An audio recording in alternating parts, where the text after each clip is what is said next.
Hello বন্ধুরা, বগলা কিচেনে তোমাদের স্বাগত। আজকে আমি বাঁধাকপির ঝোল রান্না করব, একদম নিরামিষ একটা রেসিপি। তো তোমরা দেখতে থাকো আমি কিভাবে করি। বাঁধাকপিগুলোকে আমি একটু ডুমো ডুমো করে কেটে নিয়েছি, আলুগুলো আমি লম্বা লম্বা করে কেটে নিয়েছি। এবার আমি একসাথে ভালো করে এগুলো ভেজে নেব। তো একটু কড়াইটা গরম হোক। দেখো আমি তেলটা দিয়ে দিচ্ছি কড়াইয়ে আন্দাজ মতো, কারণ এতে আমি আলুটাও ভাজবো এবং কপিটাও ভাজবো। তেলটা গরম হোক, তারপরে আমি একে একে ভেজে নেব। দেখো আমি সর্ষের তেল আন্দাজ মতন দিয়ে নিয়েছি, আমার যেটুকু লাগবে। এবার আমি তেলটা গরমও হয়ে গেছে, আমি কটা কলাই ডালে বড়ি রেখেছি, সেগুলো ভেজে নেব। বড়ি দিয়ে রান্না করলে বন্ধুরা খেতে খুব ভালো হয়। দেখো লাল লাল করে ভাজা হয়ে গেছে। এবার আমি বড়িগুলো তুলে নেব। দেখো আমি বড়িগুলো লাল লাল করে ভেজে নিয়েছি। এবার আমি নামিয়ে নিয়েছি। আমি আলুটাও ভেজে নেবো একইভাবে। এবার দেখো এই লম্বা লম্বা করে কেটে রেখেছিলাম আলুগুলো, আমি একে একে ভেজে নেব। খুব ভালো করে ভেজে নেবো, লাল লাল করে দিয়ে নিই।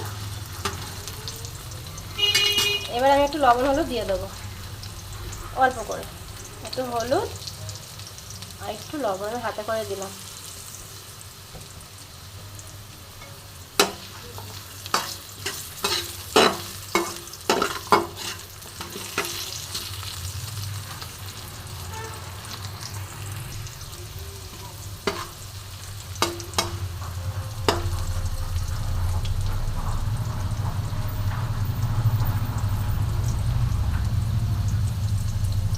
বন্ধুরা এবার আমি আলুটা তুলে নেব।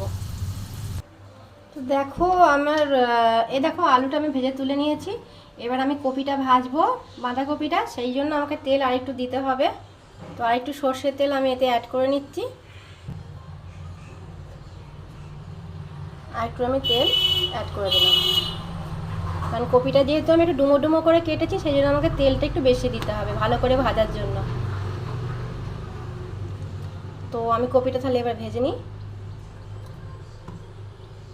যাতে পাপড়িগুলো খুলে না যায়, সেজন্য একটু আস্তে আস্তে ধরে ধরে ভাজতে হবে বন্ধুরা। তেলটা আমার দেখো গরম হয়ে গেছে, হ্যাঁ ভালো মতন গরম হয়ে গেছে। তো আমি আস্তে আস্তে কপিগুলো ছেড়ে দেবো।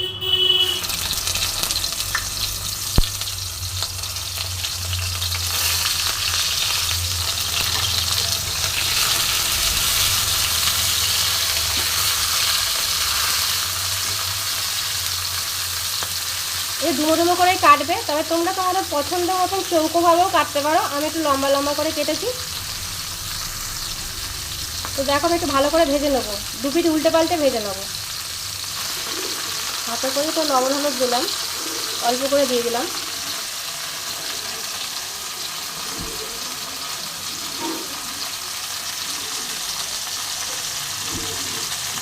হালকা একটু লালচে করে ভাজতে হবে বন্ধুরা, তবে খেতে ভালো হবে। আমার এক পিঠ ভাজা হয়ে গেছে, আমি আস্তে আস্তে এরকম ছেড়ে যাচ্ছে, দেখেছো বন্ধুরা? একটু খুব সাবধানে এগুলোকে উল্টাতে হবে।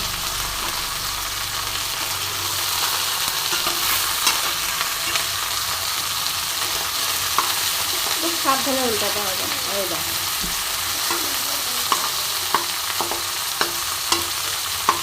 না হলে পাপড়িগুলো ছেড়ে যাবে। এই দেখো লালচে হয়েছে ভাজা, দেখো সুন্দর একটা গন্ধ আসছে বন্ধুরা, খুব সুন্দর একটা গন্ধ আসছে। তো আর এক পিঠ আমি ভালো করে ভেজে নিই।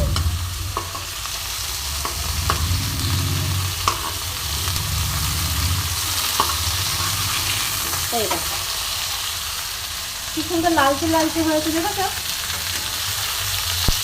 এবার এটা পাতিটা ছেড়ে যাচ্ছে, একটু সাবধানে ভাজতে হবে।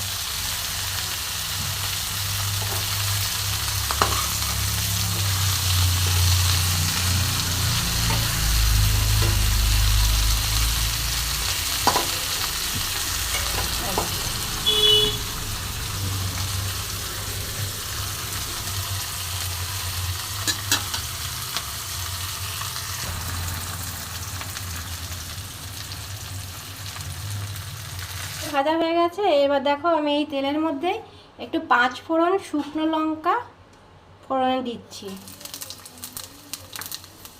আর দেবো একটু তেজপাতা। দেখো আমার গাছের তেজপাতা, আমি কাঁটা তেজপাতাই দিলাম। তো একটু ভাজা ভাজা হোক।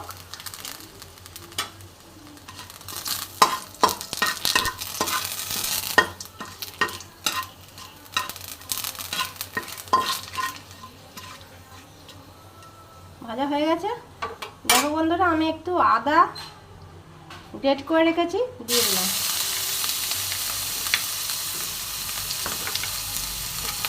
তো আদাটা আমি ভালো করে ভেজে নেব ফোড়নের সাথে। খুব সুন্দর একটা গন্ধ হচ্ছে বন্ধুরা।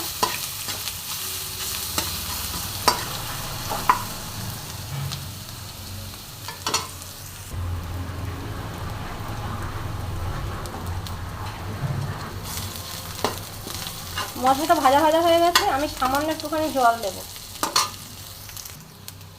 তো একটু জল দিয়ে দিচ্ছি যেন মশলাটা পুড়ে না যায়, ওই অল্প মতো। এবার আমি কিছু গুঁড়ো মশলা এতে অ্যাড করব।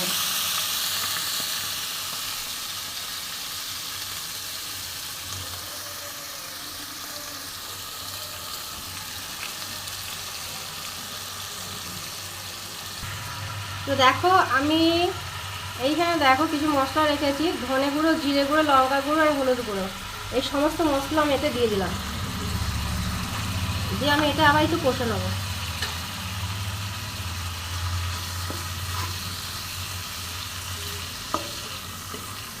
আর একটু জল দিয়ে কষতে হবে, নাহলে মশলাটা আমার পুড়ে যাবে।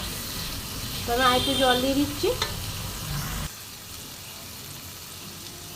এখন একটু জল দিয়ে আর ফ্লেমটা একটু বাড়িয়ে দিলাম। খুব সুন্দরভাবে একটু কষে নেবো।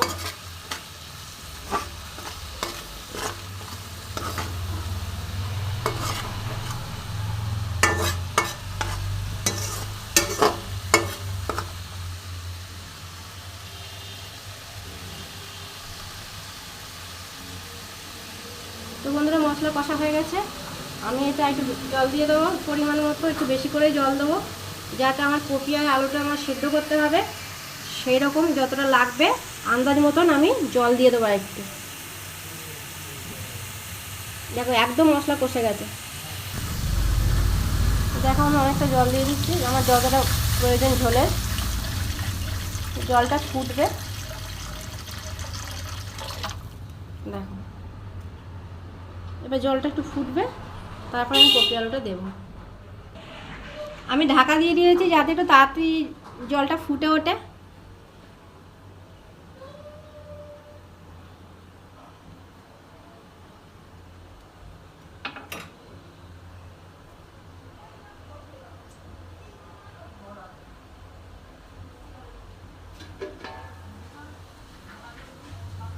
এবার জলটা একটু ফুটতে শুরু করছে ঝোলটা।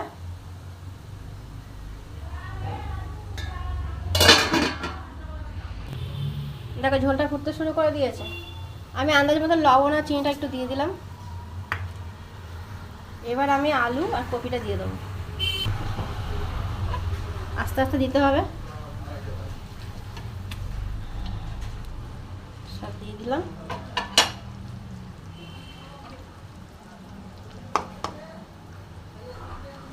পাপড়িগুলো ছেড়ে যাচ্ছে বন্ধুরা।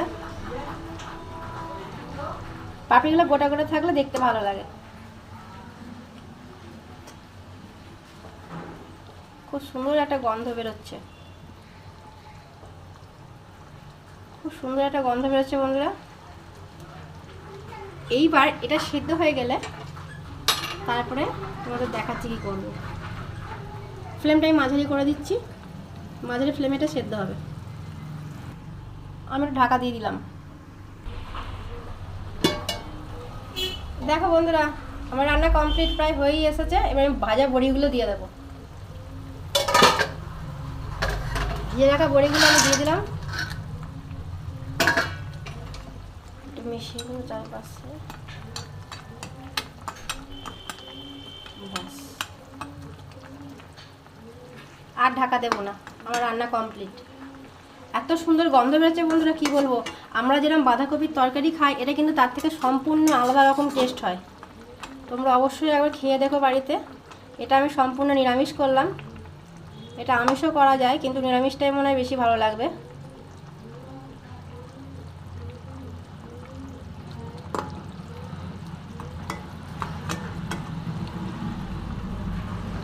দেখো কি সুন্দর হয়েছে। আমি বন্ধ করে দিচ্ছি গ্যাস, আমার রান্না কমপ্লিট। এই দেখো গ্যাস বন্ধ হয়ে গেল।